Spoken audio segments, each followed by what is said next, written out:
from the last game with the Saints, you come out of that game and you hold them under 300 yards offensively. I'd have signed up for that right away.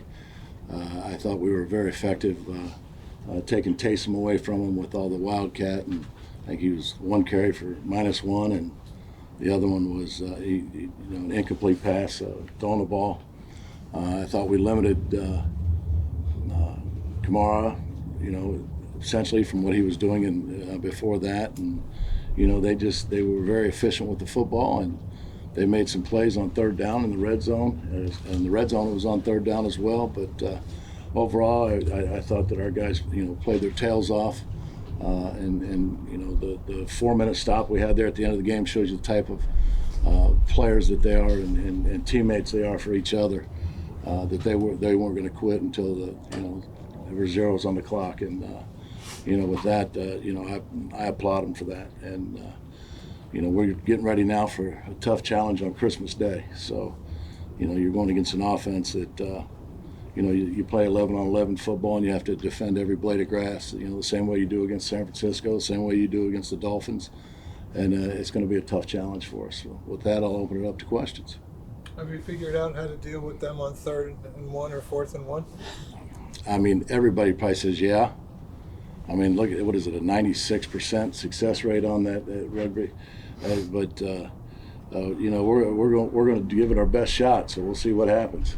Why are they so? In your opinion, why are they so good at it? I think that obviously that they're really good at it because they know it's just like a rugby scrum, and if you see a rugby scrum in the sport of rugby, it goes this way, it goes this way, it goes this way, it goes this way. Well, if it moves at all a little bit forward, they're going to give them the forward progress, no matter how you play it. And, I think every defensive coordinator, every coach in this league's looked at different ways to try to stop it, and it's just a tough play to stop. They handed the ball off, right? Oh, they can hand the ball off as well. They got a first down on that. So, I mean, you want to sell out for that? I mean, you maybe. Yeah, I mean, you have to protect all angles of it. Yeah, they have plays off of it as well. But, I mean, as a defense, I think that you have to just look at every down. Every first down, it's not 1st and 10, it's 1st and 9. So, I mean, if you just look at it that way, that you just got to give it your best shot when they get in those situations. Does it lead you to play anything differently because of that short yardage aspect? We're going to have to see on Christmas. I'm wondering what you think of. I saw one time it was actually Julian who came in, kind of took out the pusher. Picked off a pusher. Yeah. Is that? What's your feeling on it? Is that something that you can do consistently or try to do? I mean, I don't know if he already had the first down before then, but I think that was smart by Jay Love. I really do. What do you? A lot of defenses have like a true free safety and a true strong safety, and it seems like Pinnock and X are very interchangeable in that regard. How does that add to the disguise? How does their interchangeability add to the disguise you do? And do you think that's important for Pinnock to have moving forward in his career? Yeah, I think that's big time. It's important for any safety. If you have two safeties that can play either way, down in the box or back deep, that's advantage to the defense and advantage for the defensive coordinator. With disguises and things like that, everything you just mentioned. You were talking with the Saints and things you do well. Why did you guys weren't able to generate more pressure?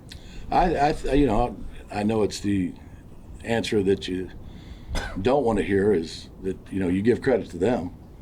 But, we pressured him 61% of the time in that game.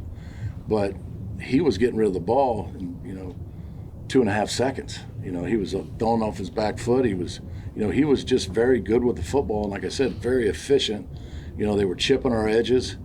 They were doubling decks when he was in there. And they had a good, my hat's off to them. They had a good game plan with it. There were some bang plays that we made. The biggest difference in the game with the Saints is we didn't take the ball away from them. And, for us to have success, we know we need to take the ball away from them. So, that's what we try to do every Sunday or whenever the game's going to be played this Monday. Speaking of taking the ball away, I mean, Jalen Hurts, I think, is tied for the league lead in turnovers. The Eagles have lost 3 straight.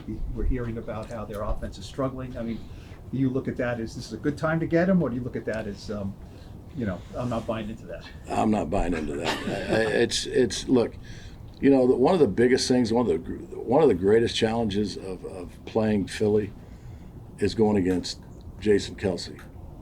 I mean, this guy to me is a first ballot Hall of Famer. He embodies Philly. You know, I mean, just like the fans, mean but smart. You know, and this guy, to me, and I said this last year, and I don't know if I said it to you guys. It's like playing Peyton Manning, and it's not sexy, so that he doesn't get that Peyton Manning type credit. But you know, when he'll see something, whether it's a stance, whether it's a guy putting his mouthpiece in different, he'll see something and completely flip a protection, and you know, so that chess match is always tough. When people want to talk about you know their offense or anything else, first thing I'm going to say is what's their record. All right, we know what the record is. Okay, so I'm not buying any of that. You know, I give a ton of credit to Nick in this offensive system and Brian. Like I said, I think Jason Kelsey he doesn't get enough credit. Like I said, he's a first ballot Hall of Famer. And to Howie, I mean, their skill that they have at receiver, getting Swift at running back, he's a difference maker. So he has, you know, all kinds of weapons that Jalen does offensively, and that guy's a winner. You know, they played some closer games this year. That happens. That's this league, you know, and so it's going to be a tough challenge. On their defensive side of the ball, they've had some kind of turnover in the coach and coordinator play calling side. What have you seen them do differently? Defensively, yeah, Charlotte? I haven't. I don't know if you watched that. No, okay. I mean this thing watching these guys. I don't know if you watched the game and saw any. Yeah, I mean I don't critique anybody else's defense. I haven't even. I'm sitting there studying their offense. You know.